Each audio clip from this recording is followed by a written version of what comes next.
So I've been saying for a while now that I wanted to do another watch video, and I wanted to do it on my Calibre de Cartier for quite a while now. So let's take a look at my watch, and more importantly, why is my Calibre different than about 95% of the Calibres out there? We're gonna find out.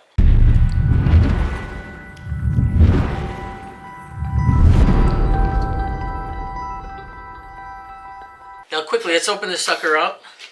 I love Cartier packaging and I love the deep reds. If you know Cartier, doesn't matter what you buy a watch, you buy jewelry. The packaging is always very elegant. It's always in this deep ruby red.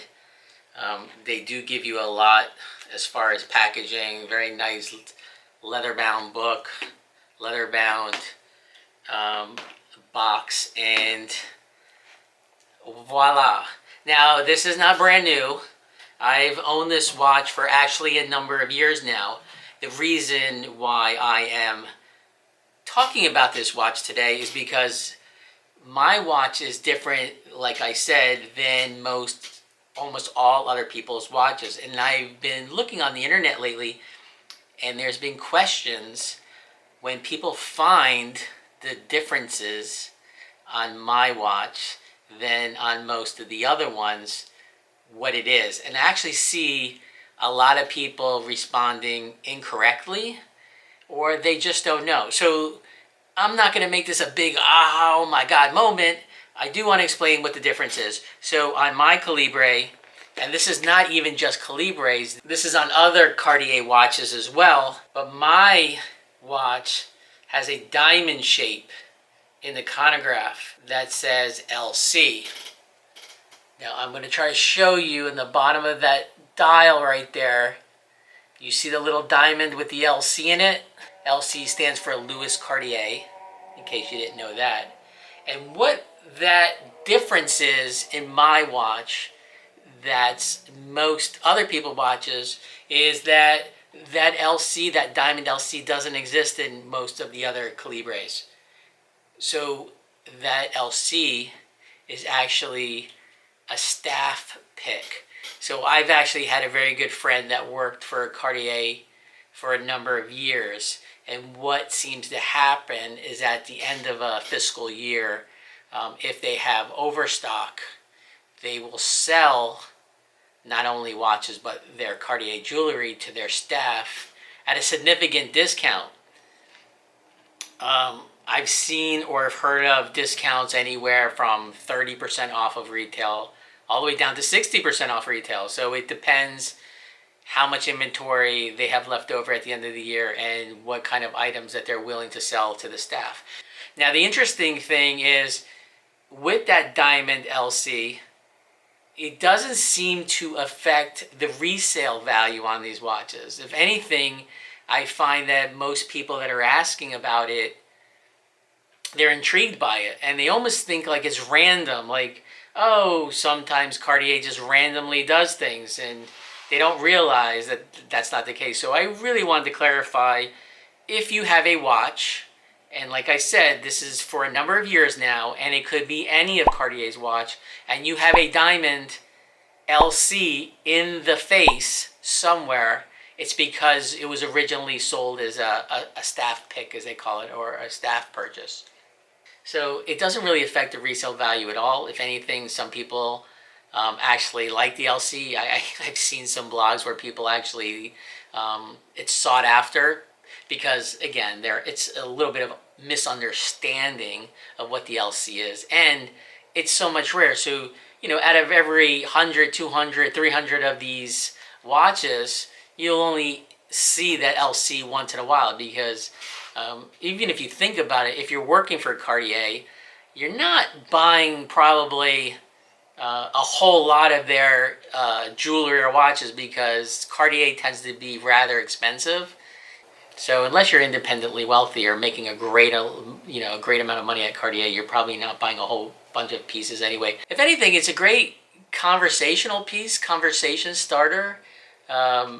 If you talk to somebody that's into watches, It's just fun to point it out. Like, oh, I got this special edition with the Louis Cartier diamond right in the face that nobody else has. You know, if they don't know, they don't know. You can take it for what you're worth. But I like having it.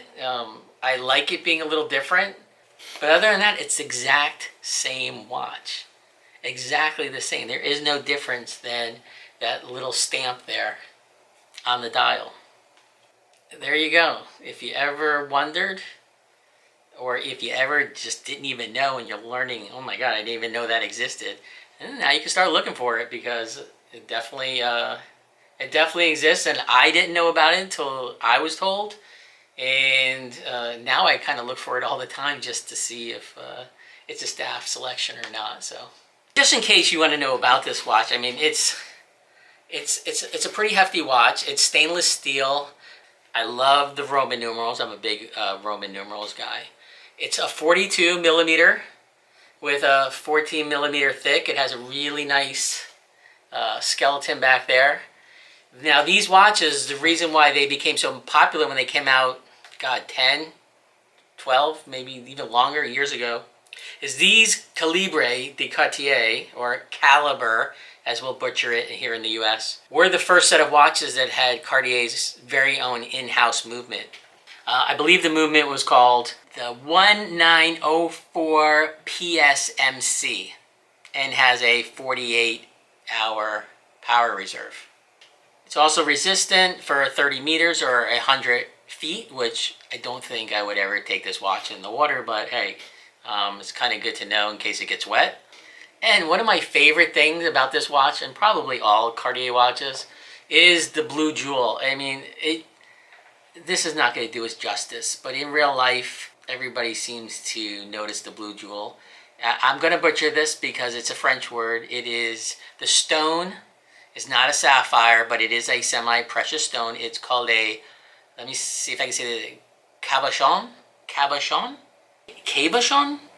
Sorry if you're French, you can correct me below, but it's a hard one to say. The other thing I tell you is when I got this watch, I didn't buy it on the Cartier leather alligator skin band here. I actually think it looks really good on the metal band.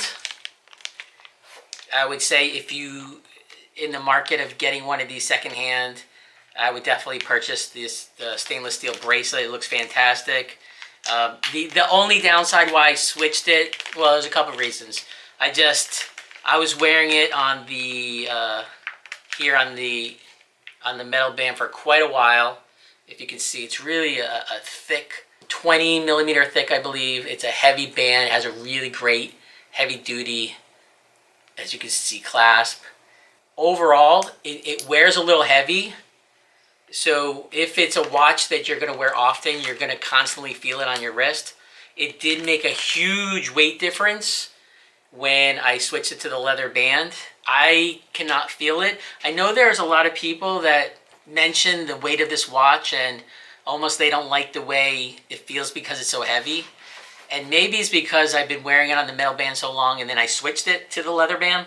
I don't feel the weight. I actually forget this is on my wrist for most of the day unless, I need to look at the time or someone mentions it to me. So I don't have that problem, and I'm not a big guy, as you guys can see. I got small wrists. As a 42, it really doesn't bother me. I don't think it fits bad at all. I tend to like bigger face watches. So I did buy this aftermarket. I was traveling, and I was in a Cartier store, and I was in Hong Kong. So what is this? $3,050.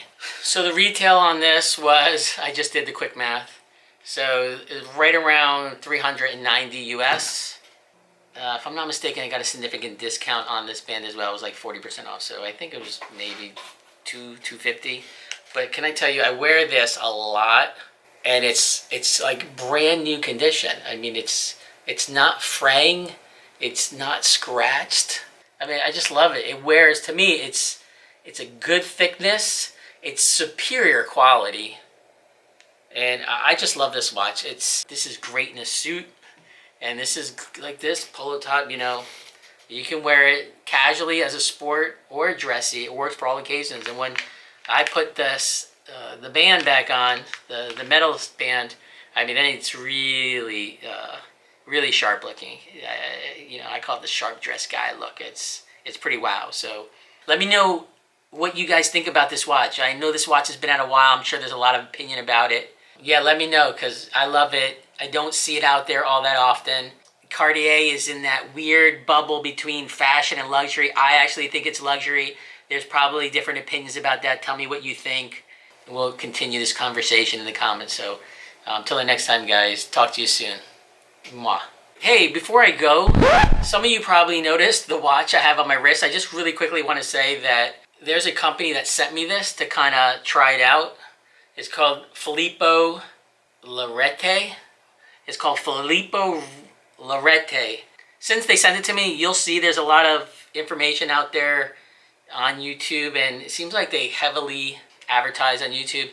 It's a cool play watch. You know, the reason why I got this color is because I noticed a lot of I'm into cycling. If you see some of my other videos, and you'll see a lot of the guys kind of wear luxury watches, and when they're out there cycling in the Tour de France. So this is my Eau de Tour de France. It's, you know, that's why I got the yellow and the black. If you see Tour de France, like Tissot sponsors a lot of the Tour de France segments. So if you're new and you don't want to spend a lot of money, or you know, maybe your kid's getting into watches, or a college student, or yourself, I mean, these run around $150, and they actually send me a discount code, which I'll post below. But for that amount, it's decent looking, and it's holding up well. I thought it was kind of neat. And you know what? This is what I'm gonna do. I just thought about this. I'm gonna do a giveaway. I've never done a giveaway before, so this will be my first. So most of my videos don't get a ton of comments. So let me do. If I get 250 people in the comments that say they want this watch, I'll give it away. Not even that. Let's make it easier. 150. 150. If I get 150 people say they want this, the first 150 people, I'll stick your name in a random generator, so it doesn't matter if you're first, last, or in the middle, wherever. As soon as I get 150, I will raffle this sucker off as a giveaway. I promise you I will keep it in like new condition, and it could be yours. There you are. Giveaway, my first one, kind of cool. They call it Italian inspired. It's got kind of like the little sports car in the back. It's actually pretty heavy. I think this one's like a 41, but it actually fits a little smaller. It looks more like maybe a 39, even though it's claimed as a 41. Solid watch for the money. So it's yours. 150, I'll give it away, and I'll put down in the comments when I'm actually get to that, and I'll let everybody know who actually won. So something new for me, something new for you guys. So good luck to you, and hopefully you win this nice little prize for yourself or someone you love. Still got the new packaging as well. All right, guys, thanks.